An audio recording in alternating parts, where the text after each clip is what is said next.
गौमाताय नमः। ओ ओ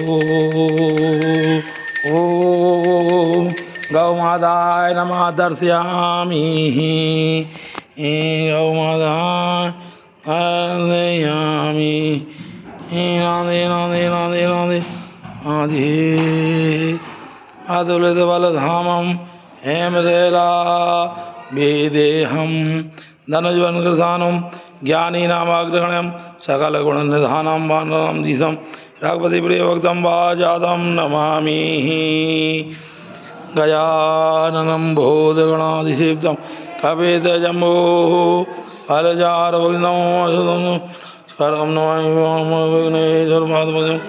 ओम या देवी सर्वभूतेषु शक्तिरूपेण संस्थिताः नमस्तस्यै नमस्तस्यै नमस्तस्यै नमो नमः। सर्वमङ्गलमाङ्गल्ये सर्वे सर्वार्थसाधिके शरण्ये त्र्यम्बके गौरी नारायणी नमोस्तुते।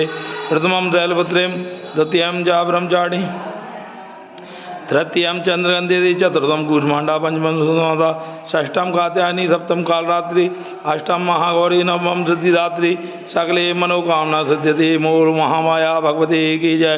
सोमनाथे सौराष्ट्रे श्रीशैलम मल्लिकार्जुनम उज्जैनम महाकालम ओंकारेश्वरमलेश्वर पारल्यम वैनाथम डाकिन्यम भीमशंकरम सेतुबंधु रामेश्वरम नागेश्वर द्वारकावने वाराणसी तु विश्वनाथम त्र्यंबकेश्वर गौतमी तटे हिमालय तु केदारम कृष्ण वेशवाला प्रातः साय पटे नरा सप्त जन पापम कृति नीचा।